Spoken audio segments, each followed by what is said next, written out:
الحمدللہ کفا وسلام علی عبادہ الذین اصطفیٰ اما بعد۔ حضرات، دنیا میں ایک فطری اصول ہے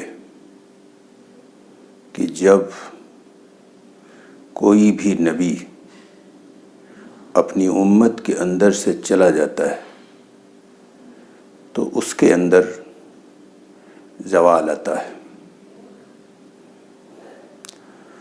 اور اس وقت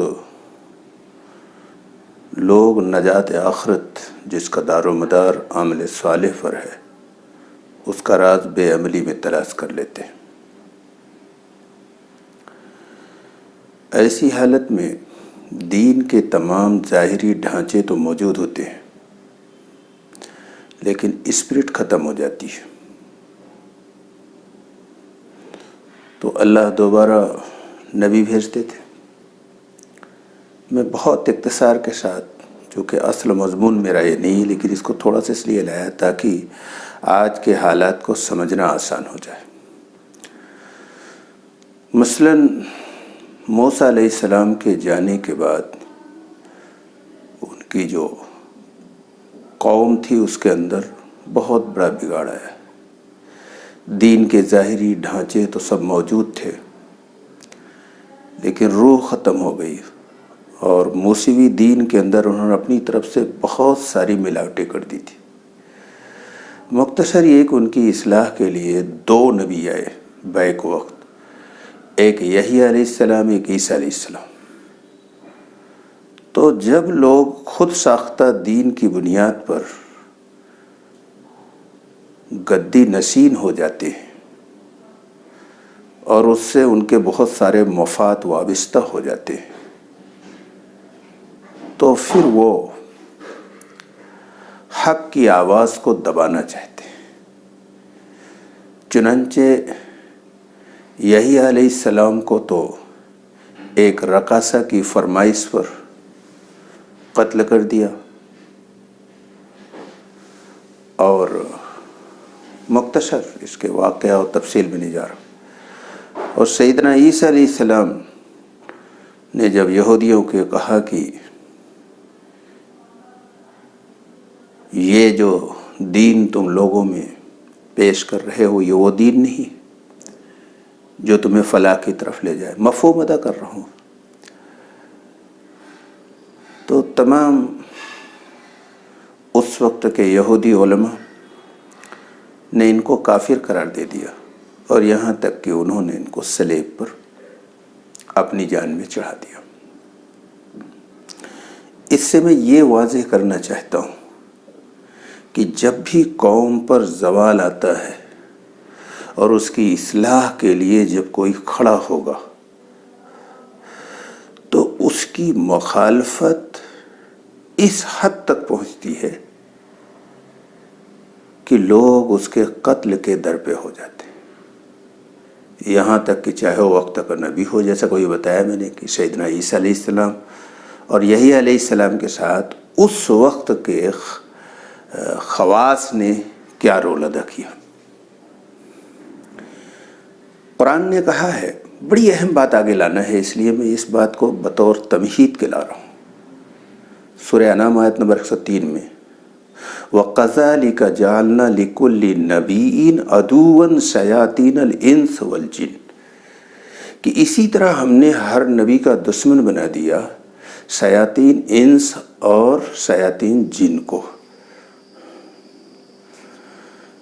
ہر نبی کا دشمن کیوں بن جاتے تھے؟ کہ نبی ان کے خود ساختہ دین کو رد کرتا تھا اور حقیقی دین پیش کرتا تھا، تو اس وقت کے گدی نشین لوگ اس کے مخالف ہو جاتے تھے، اور یہاں تک کہ انبیاء کا قتل تک کیا۔ یہود کی تاریخ اور اس قوم کی تاریخ ہے جو حامل کتاب ہو۔ یہود کی تاریخ میں جتنا یہودیوں کے لیے سبق ہے، خود مسلمانوں کے لیے اتنا سبق ہے، اور حقیقت یہ ہے کہ ہر قوم کی بگاڑ کا ایک ہی راستہ ہے اور کامیابی کا بھی ایک ہی اصول ہے۔ یہی وجہ ہے کہ اللہ نے ابتدائی قرآن کی صورتوں میں یہود کا کثرت سے تذکرہ کیا، اور اللہ کے رسول نے فرمایا، بخاری و مسلم کی عبارت ہے کہ بگاڑ کی جو صورتیں یہودیوں میں آئی وہ سب میری امت میں آئیں گی۔ اب لوگ سمجھتے ہیں کہ وہ تو یہودی تھے جنہوں نے نبیوں کو قتل کر دیا، یحییٰ علیہ السلام کو کر دیا اور عیسیٰ علیہ السلام کو صلیب ڈال دیا، اس کے علاوہ اور بہت سارے نبیوں کا قتل کیا انہوں نے۔ بھائی آج بھی یہی ہو رہا ہے۔ مثلا میں بہت اختصار کے ساتھ لا رہا ہوں، اس وقت پوری دنیا میں ساز و نادر کو چھوڑ کر جو دین موجود ہے یہ خود ساختہ دین ہے، یہ وہ دین نہیں ہے جو قرآن بتا رہا ہے۔ تو اب جو لوگ کھڑے ہوئے اس کے خلاف حقیقی دین پیش کرنے والے، وہ کئی ہیں، جن میں سے میں مثال کے لیے ایک یا دو کو لانے جا رہا ہوں یا تین کو لاؤں گا۔ مثلا جاوید احمد گاندھی ایک بہت ہی نیک اور صالح آدمی ہے اور بہت بڑے اسکالر ہیں، اسلامی دنیا کے اس وقت ٹاپ کے اسکالر ہیں۔ میری ان سے ملاقات نہیں ہے، لیکن ان کی کچھ کتابیں اور ویڈیوز دیکھنے سے معلوم ہوا کہ دنیا کے صف اول کے اسکالر ہیں، اور بعض دوسرے اسکالر نے ان کے علم کی تائید کی۔ تو بعض لوگوں نے ان کے جو ساتھی تھے ان کا قتل کر دیا اور ان کے خاص ساتھی کے منہ میں نال رکھ کر کے ان کو گولی مار دیا، اور وہ بھی اسپتال میں ہیں۔ اور پھر گاندھی صاحب کو اپنا وطن چھوڑ کر کے ملیشیا جانا پڑا، وہاں پناہ لیے۔ ملیشیا انڈونیشیا میں بہت کنفرم نہیں ہوں۔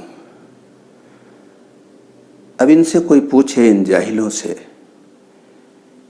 کہ دین میں اس کی کہاں کوئی گنجائش ہے، کہیں قرآن حدیث میں اس کی کوئی گنجائش ہے کہ جس سے تمہارا کوئی اختلاف ہو اس کو مار ڈالیے، اس کو جینے کا حق نہیں؟ یہ ٹوٹل یہودیوں والی روش ہے، جو کہ جب حق کی بے آمیز دعوت آتی ہے تو یہ خود ساختہ دین والے اپنے کو بے جگہ محسوس کرتے ہیں۔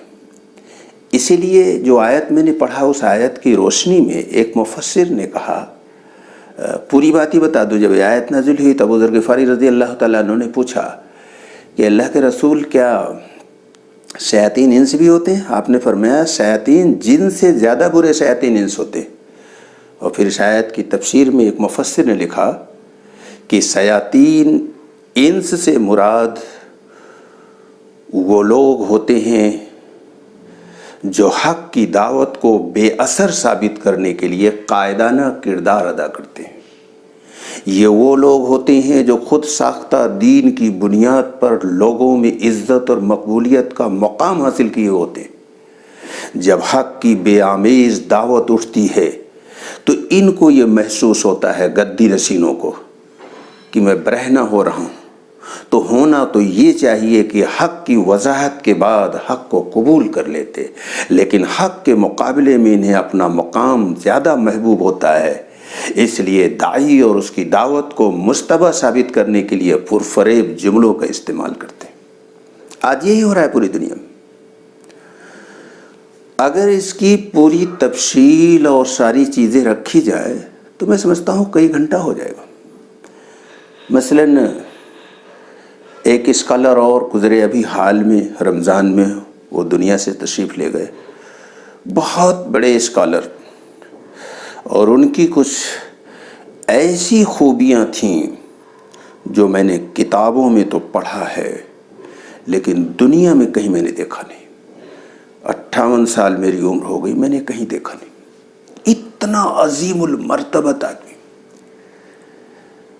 لیکن جب انہوں نے قومی دین اور کتابی دین کے فرق کو واضح کرنا شروع کیا تو گدے نشینوں کو یہ لگا کہ میری دکان تو گئی۔ انہوں نے اپنی دکان بچانے کے لیے ان کے اوپر جھوٹے الزامات کی بارش برساتی۔ میں ابھی ان کا نام نہیں لوں گا، پہلے میں کچھ بتا دوں ان کی چیزیں۔ ان کا بڑا کمال یہ تھا کہ کئی گھنٹے کے بعد ایک ایک جملے میں کہتے تھے. مثلا انہوں نے لکھا کہ قومی دین کی پہچان یہ ہے کہ اس کے قوم کے اندر عقل اور بڑائی پیدا ہوگی، اور کتابی دین کی پہچان یہ ہے کہ اس سے عاجزی اور ذمہ داری کا احساس پیدا ہو. اب آپ اس جملے سے آپ پوری دنیا کے مسلمانوں کا حال دیکھ لیجئے. تو وہ کئی گھنٹے بعد کے ایک ایک جملے میں کہتے تھے. اور ہزاروں ایسی مثالیں ہیں کہ جنہوں نے ان کی کتاب کو پڑھا ان کی زندگی میں انقلاب آ گیا، تبدیلی آ گئی. جو بڑی ہی خونخوار زندگی گزارنے جا رہے تھے انہوں نے پیس کا راستہ اختیار کر لیا، اور پورا قرآن پیس ہے، نبی کی پوری زندگی پیس ہے. لوگ جہالت سے اس پیس کو کچھ اور بنا دیا ہے. وہ میں نہیں کہوں گا. حقیقی ایمان کی پہچان یہ ہے کہ جس کے اندر حقیقی ایمان ہوتا ہے اس کے اندر آخرت کی بے پناہ رغبت ہوتی ہے اور دنیا کی بے رغبتی ہوتی ہے.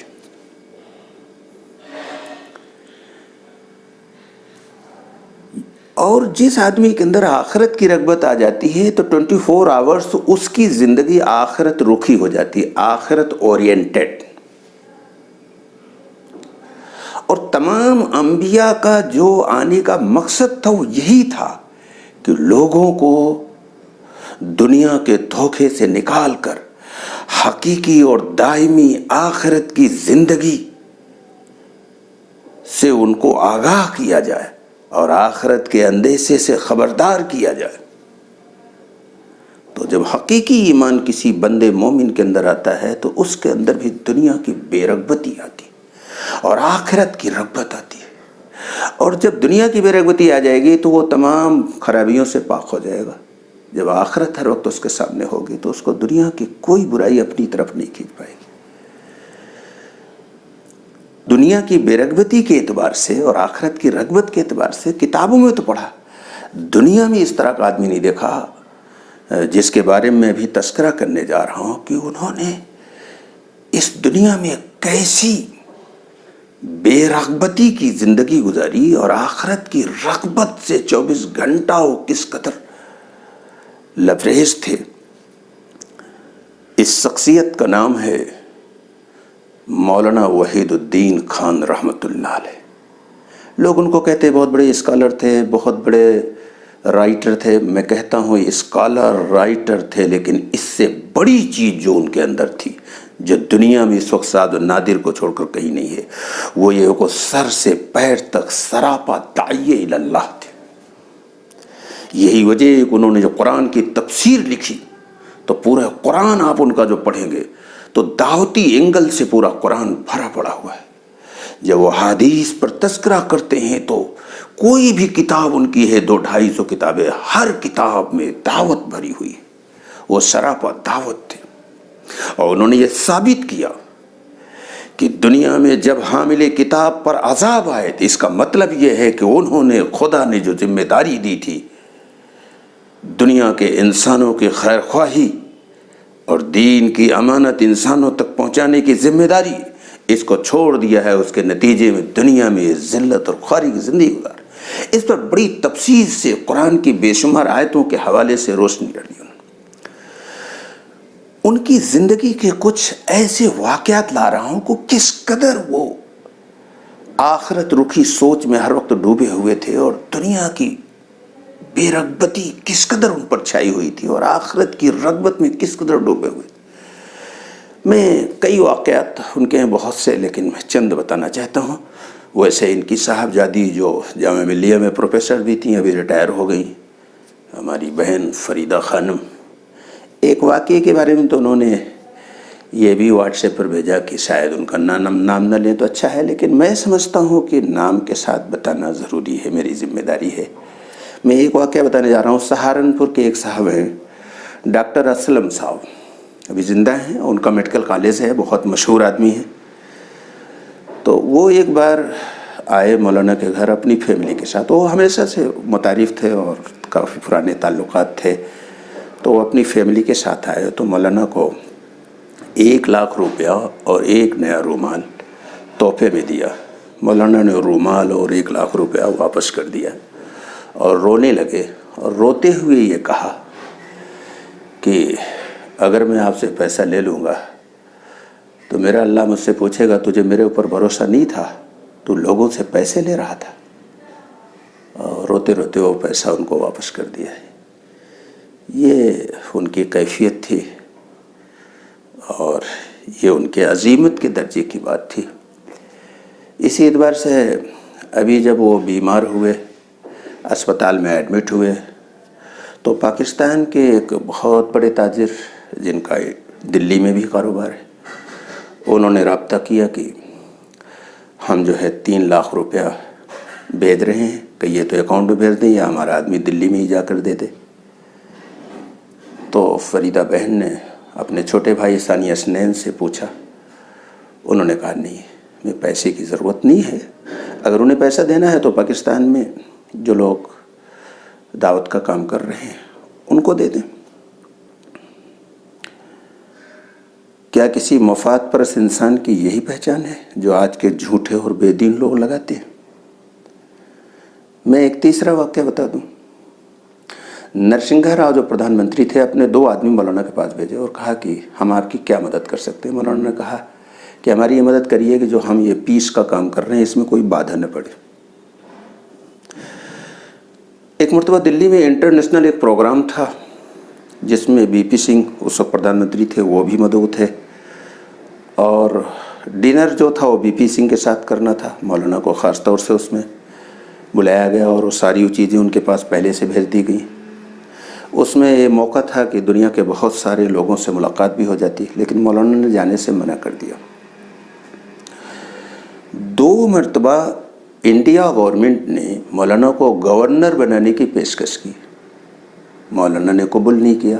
2 مرتبہ راج سبھا کا ممبر بنانے کی پیشکش کی گئی, مولانا نے اسے قبول نہیں کیا. کیا کسی مفاد پرست انسان کی یہ صفت ہوتی ہے؟ یہ خالص اللہ والے کی پہچان ہے. لیبیا سے 50,00,000 روپیہ آ گیا دلی, اور یہ کہا گیا کہ آپ جو دعوت کا کام کر رہے ہیں اس کا ایک بڑا سینٹر بنائیے. یہ تو ہم پہلے بھیجے ہیں اتنا, اور جتنا لگے گا اتنا ہم بھیجیں گے, اور آپ کام کریے, ہمارا آدمی کبھی کبھی جا کر چیک کر لے گا. وہ 50,00,000 روپیہ ریٹرن کر دیا مولانا نے کہ مجھے اس کی ضرورت نہیں ہے, میں جیسے کر رہا ہوں وہ ٹھیک ہے. ڈاکٹر علیم صاحب جو سعودیہ میں رہتے ہیں, ان کی معرفت جو ہے سعودیہ حکومت کی طرف سے یہ آفر آیا کہ آپ کا جو رسالہ ہے یہ پوری دنیا میں جاتا ہے اور تمام زبانوں میں جاتا ہے, کئی زبانوں میں, انگریزی میں, اردو میں اور عربی میں. تو سعودیہ حکومت نے کہا کہ یہ سارا خرچہ ہم برداشت کریں گے, پوری دنیا میں رسالہ جو چھپے گا اور جائے گا وہ ہمارے پیسے سے جائے گا. بس اس میں یہ ہے کہ آدھی باتیں آپ کی ہوں گی, آدھی ہماری ہوگی. مولانا نے اسے قبول نہیں کیا. اس سے نقصانات تھے, اس کی تفصیل میں نہیں جانا چاہتا, مولانا نے منع کر دیا. اس طرح کی بے شمار واقعات ان کے ہیں کہ وہ کس قدر دنیا سے بے رغبت تھے, کس قدر آخرت رخی زندگی تھی, کس وقت کس طرح وہ اللہ کے یاد میں اور اللہ کی فرما برداری میں اور اللہ کے سامنے جواب دہی میں ڈوبے ہوئے تھے. ہر وقت جو فکر تھی آخرت کی فکر تھی, اللہ کے سامنے جواب دہی کی فکر تھی. اسی لیے ایک مرتبہ مولانا نے وہ ڈائری میں نے پڑھا, لکھا ہے کہ میں نے اس زمین پر جتنے لوگوں نے میرے ساتھ جو کچھ کیا سب کو میں نے معاف کر دیا. میرا کسی سے کوئی مطالبہ نہ یہاں ہے نہ وہاں, میں نے سب کو معاف کر دیا پیش کی طور. کیا یہ کسی دنیا دار کی پہچان ہے؟ اتنا عظیم المرتبت شخصیت, اتنی حیرت انگیز شخصیت, جن کی کتابیں آج بھی پریکٹیکل ثبوت ہیں کہ ان کی کتابوں کا یہ کمال ہے کہ جو لوگ حق کے متلاسی ہیں اگر کتاب کو پڑھ لیں تو ان کی زندگی میں انقلاب آ جاتا ہے, ایک دم تبدیلی آ جاتی ہے. اتنا مخلص اور اتنا نیک اور اتنا دیندار اللہ والا آدمی, اس کی مخالفت گدی نشینوں نے اتنی کی تاکہ لوگ ان کی کتاب پڑھ کر کے فائدہ نہ لے سکیں. کیوں؟ کہ انہوں نے حق کو حق اور ناحق کو ناحق واضح کیا دو دو چار کی طرح. اب بعض لوگ کہتے ہیں یہ نہیں کرنا چاہیے. ارے بھائی تنقید سے بالا تر کوئی نہیں ہے نبی کو چھوڑ کر.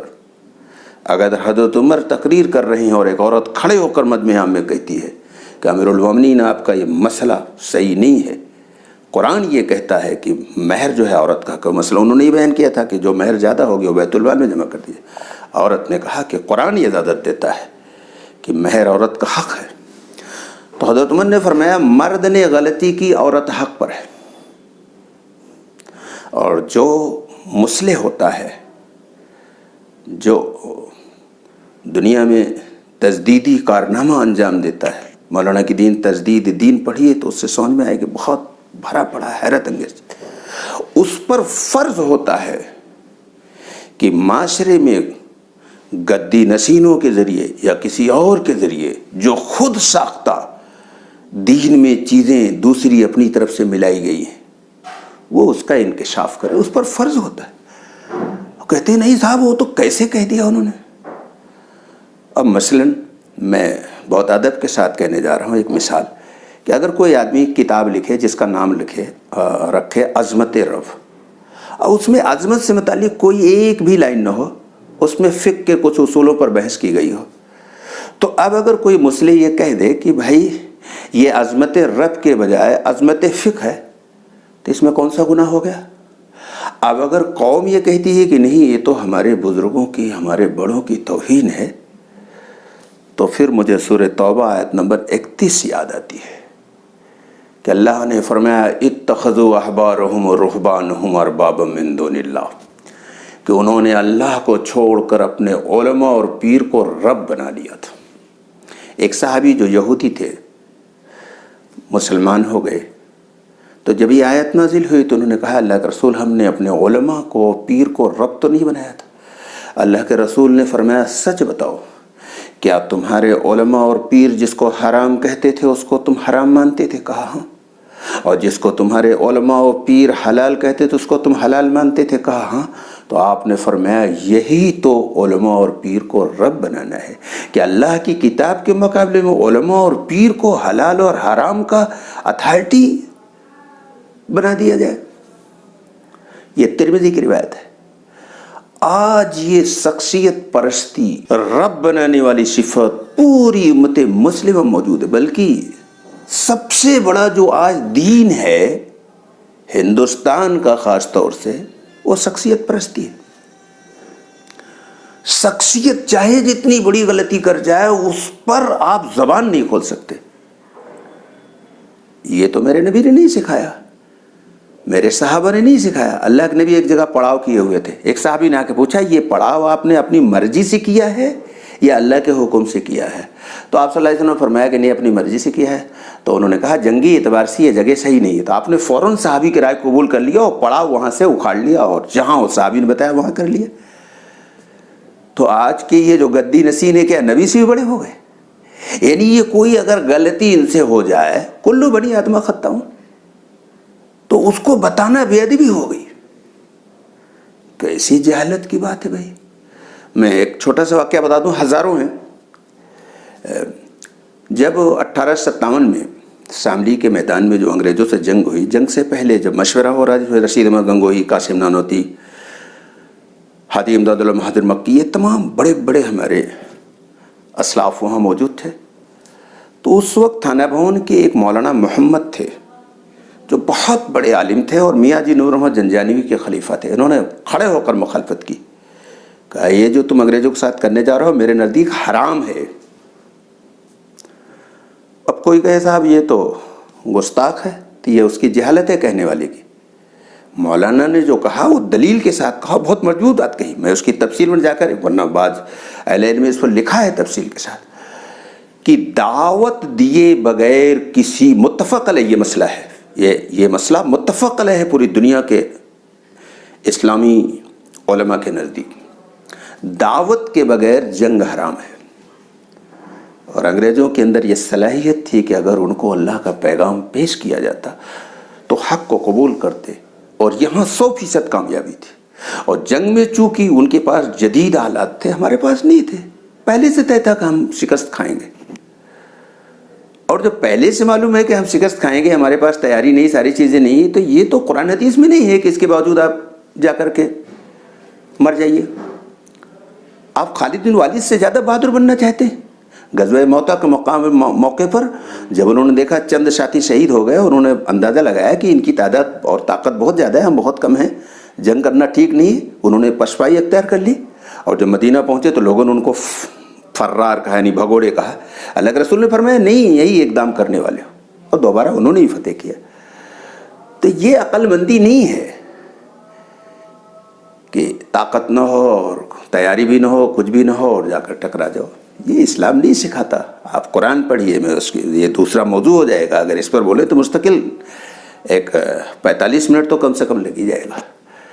تو مولانا محمد نے اس وقت مخالفت کی کہ یہ جو کچھ کرنے جا رہا ہے یہ حرام ہے، دعوت کا کام کرو۔ مولانا وحید الدین خان رحمۃ اللہ علیہ نے دعوت پر اتنا لکھا کہ میری 58 سال عمر ہے، میری تحقیق کے مطابق دنیا میں آج تک کسی نے دعوت پر اتنا نہیں لکھا۔ اور بڑی حیرت انگیز بات ہے، سب سے پہلے دعوت پر جو کتاب لکھی وہ ایک غیر مسلم T.W. آرنالڈ نے لکھی، اور اس نے یہ ثابت کیا کہ مسلمانوں کے تمام مسئلے کا حل دعوت اللہ ہے۔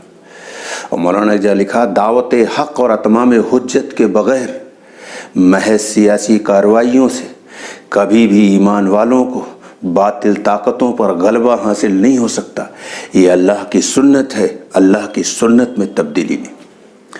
جو آدمی پوری دنیا کے انسانوں کو جہنم سے بچانے کی بات کرے، جنت میں لے جانے کی بات کرے، اس کو یہ کہا جائے کہ یہ آدمی صحیح نہیں ہے، اور جو ہے صرف اپنے پیٹ پالنے میں لگے ہیں وہ صحیح ہے۔ یہ کتنی بے غیرتی اور بے شرمی کی بات ہے۔ اسی طرح سے مولانا نے لکھا کہ سیاسی غلبے کی جد و جہد کرنے کے لیے پورے قرآن میں سے کوئی ایک آیت نہیں ہے، نہ حدیث کے ذخیرے میں کوئی حدیث ہے، کوئی موضوع حدیث بھی نہیں ہے۔ اس پر اتنا لکھا، اتنا واضح کیا کہ جاوید احمد گاندھی کے بقول کی انہوں نے اتنا صاف اور واضح کر دیا کہ اب اس کے بعد تو پھر کچھ ضرورت ہی باقی نہیں رہی۔ لیکن جن کو ہٹ درمی کرنا ہے وہ تو نبی کی نہیں مانے، یہ تو بہرحال ایک عالم تھے۔ تو مختصر میں یہ ویڈیو اس لیے بنایا ہے کہ لوگ جو غلط فہمی اور لوگوں کے جھوٹے پروپیگنڈے کی وجہ سے مولانا کی پوری دنیا میں جو یونیک حیرت انگیز کتابیں ہیں ان کے مطالعے اور ان کے فائدہ اٹھانے سے محروم ہیں، تاکہ لوگ اس بہکاوے میں نہ آئیں اور مولانا کی کتابوں کو پڑھیں، تاکہ ان کی ریکنڈیشننگ ہو سکے اور ان کی آخرت بھی بن جائے۔ اصل مسئلہ تو آخرت کا ہے، دنیا کوئی مسئلہ نہیں ہے، اصل مسئلہ آخرت کا ہے۔ مولانا جا لکھا، تعداد کی کثرت اور تحریکوں کے ہجوم کے باوجود پوری دنیا میں آج جو ایمان والے مغلوب و ذلیل ہیں، اس کا سبب صرف اور صرف یہ ہے کہ اللہ نے ایک ذمہ داری دی کہ دنیا کے تمام انسانوں کو آگ سے بچانے کی کوشش کرو اور جنت کے باغ میں لے جانے کی محنت کرو۔ اس کے چھوڑ دینے کے نتیجے میں یہ پوری دنیا میں آج ہم ذلیل و رسوا ہو رہے ہیں۔ قرآن خود کہتا ہے وَمَنْ أَضَلُّ مِمَّنْ كَتَمَ شَهَادَةً عِندَهُ مِنَ اللَّهِ، اس سے بڑھ کر ظالم کون ہوگا جس کے پاس اللہ کی اور سے گواہی ہے، اسے چھپائے۔ ایک جگہ کہا اولئک یلعنہم اللہ ویلعنہم اللائنون، دعوت کا کام نہ کرنے والوں پر اللہ کی لعنت، تمام لعنت کرنے والوں کی لعنت۔ اور آگے تو اس سے بھی زیادہ سخت بات کہی۔ یہ میرا موضوع اس وقت نہیں ہے، مجھے صرف یہ کہنا تھا کہ مولانا وحید الدین خان رحمۃ اللہ علیہ ایک بہت بڑا تحفہ چھوڑ کے گئے اپنی کتابوں کی شکل میں۔ اس وقت دنیا میں اگر ہم امن چاہتے ہیں، عافیت چاہتے ہیں، کامیابی چاہتے ہیں، ترقی چاہتے ہیں، تو ان کتابوں کو پڑھنا پڑے گا اور ان پر عمل کرنا پڑے گا۔ انہوں نے قرآن کی باتوں کو اپنی کتابوں میں اتنا آسان ڈھنگ سے واضح کر دیا کہ معمولی آدمی بھی اس کو ایک دم سمجھ جائے گا کہ مسئلے کا حل تو یہ تھا، ہم کہاں بھٹک رہے ہیں۔ اور اس وقت میں دیکھ رہا ہوں یہودیوں کی طرح جتنے مولانا وحید الدین خان رحمۃ اللہ علیہ کی طرح مخلص لوگ ہیں جو پوری دنیا کے انسانوں کی جنت کی فکر کر رہے ہیں، جہنت بچانے کی فکر کر رہے ہیں، ان سب کے بارے میں یہی کیا جاتا ہے۔ ایک علامہ سید عبداللہ طارق صاحب ہیں، کچھ دن پہلے ان کے علاقے کے بڑے بڑے علماء نے، ایک مفتی صاحب تھے، کافر قرار دے دیا ان کو، چونکہ ان کی دکان فی کی پڑ رہی تھی، لیکن حق غالب ہوتا ہے۔ بہرحال وہ فتویٰ دینے والوں کا تو بہرحال معاملہ جو ہے نہیں چل پایا، اور طارق عبداللہ صاحب دن بدن ترقی کر رہے ہیں اور بہت بڑا کام اللہ ان سے لے رہا ہے۔ تو پوری یہودیوں والی خباثت ہمارے یہاں 100% موجود ہے۔ جو بے آمیز دین پیش کرے گا، جو ان کے خود ساختہ دین کے خلاف بولے گا، جو ان کی گدی پر ذرا سا بھی کیا کہتے ہیں ضرب لگائے گا، بس اس کے پیچھے پڑ جائیں گے، اس پر جھوٹے بہتان الزامات کی بوچھال لگا دیں گے۔ تو مجھے تمام دنیا کے خصوصاً ملک کے تمام سلیم الفطرت لوگوں سے یہ درخواست ہے کہ ان جھوٹے پروپگنڈوں بہکاوے بنائیے۔ سورہ حجرات میں اللہ نے کہا ہے کہ تحقیق کرو، سنی سنائی بات کو نہیں ماننا چاہیے۔ اللہ کے رسول نے فرمایا کسی کی جھوٹا ہونے کے لیے کافی ہے کہ جو سنے وہی بیان کر دے، تحقیق ہونا چاہیے۔ میں خود 5-6 سال سے مولانا کو پڑھا، اس کے پہلے مجھے کچھ بڑی بڑی گدی نصیحتوں نے بتا رکھا تھا، ارے وہ تو بیکار آدمی ہے، تو میں بھی اپنی جہالت سے سوچتا تھا یہ بیکار ہے۔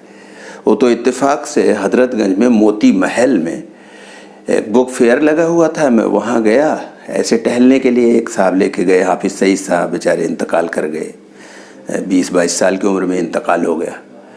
وہ لے کے گئے تھے، اللہ ان کو جزائے خیر دے، ان کے ذریعے ہمیں کتنا بڑا فائدہ ہوا۔ تو وہاں ایک بک فیئر والے تھے، ان کا حافظ سلمان نام ہے، وہ لگائے ہوئے تھے، انہوں نے مجھے بلایا، پہچان لیا، مولانا آئیے بیٹھیے، چائے وہ پلایا۔ اس کے بعد انہوں نے مجھے 4 کتابیں دیا۔ ایک کا نام ہے مطالعہ سیرت، یہ مولانا کی لکھی ہوئی کتاب ہے۔ ایک کتاب کا نام الاسلام ہے، ایک کتاب کا نام ہے جدید دور کا خالق جو ہے وہ اسلام ہے، اور ایک کتاب راہ عمل۔ راہ عمل تو بڑی بہت ہی مفید کتاب ہے، یوں تو مولانا کی ہر کتاب ہے۔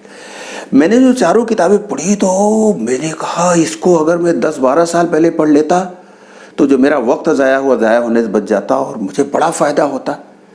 میں نے ان کو دوسرے دن فون کیا حافظ سلمان صاحب کو کہ صاحب یہ تو بہت زبردست کتاب ہے، بہت اچھی۔ کہنے لگے بہت اچھی ہے؟ ہم نے کہا ہاں تو بہت اچھی ہے۔ کہنے لگے اچھا آپ گھر پہ ہیں؟ میں نے کہا ہاں۔ کہنے لگے میں آ رہا ہوں، آپ رکیے۔